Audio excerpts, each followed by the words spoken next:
Bismillah ar-Rahman ar-Rahim. Alhamdulillahi Rabbil Alameen. Ar-Rahim Maliki Yawmiddin. Iyaka na'budu wa iyaka nasta'in. Ihdina as-sirata al-mustaqim. Sirata al-Alaihim khayr al-maghdubi alayhim wala-ddallin. Amen.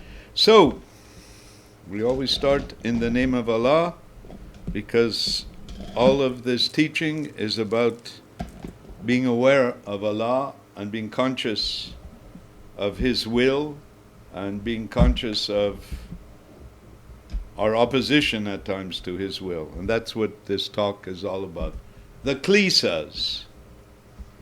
4 Klesas, according to my formulation, although I must admit, last night when I was having trouble getting up, I was thinking maybe we should add laziness into the Klesas. But for now we'll stay with 4. We might eventually add 5 and 6, laziness, and what's the 6th one?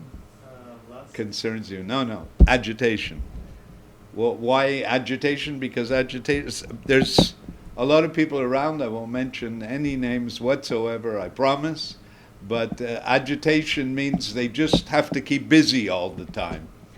So this can be an obstacle without it being related to any of the others. I consider them derivative, laziness and agitation. So let's go back to the central ones and maybe we'll cover them later. Okay, the biggie, I would say the biggie of all biggies is desire, attachment. Okay. I was just working with someone today where we were looking, and it was showing up in her dreams, to her attachment to romantic love. Okay, to follow, to finding your twin soul. In French they call it âme sœur.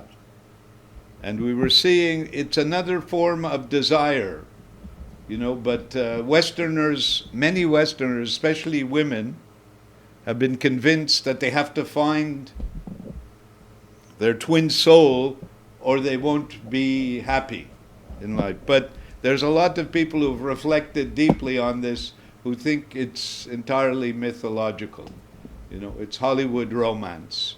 Whoever you find, there's going to be areas of compatibility and areas of incompatibility. So you're never going to find, there's no such thing as the perfect partner.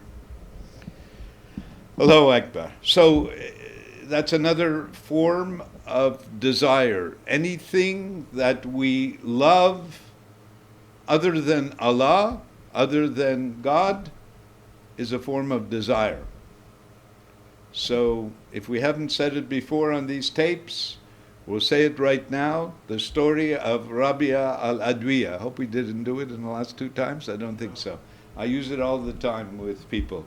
Rabia al-Adwiya, one of the greatest Sufi saints, woman saint living in Basra, was proposed. She was young, she was beautiful, she was pious, she was intelligent, she had it all.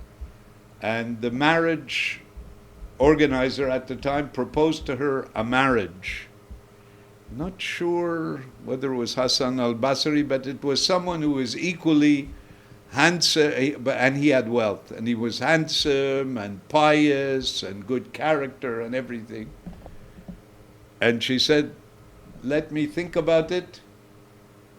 And then she refused. And they said, "Why would you refuse? He's the perfect partner for you." Not like Prince Charles and Lady Di, the perfect partner. And she said, every time, this is awesome statement, every time I loved something other than Allah, He sent me a test exactly in that domain. Okay. And we can see it in our lives and around us. We can see the same phenomenon showing up. If we love something other than Allah, whether it's money or women or whatever it is, we're going to end up having a test in that area. Can we stop 1 minute?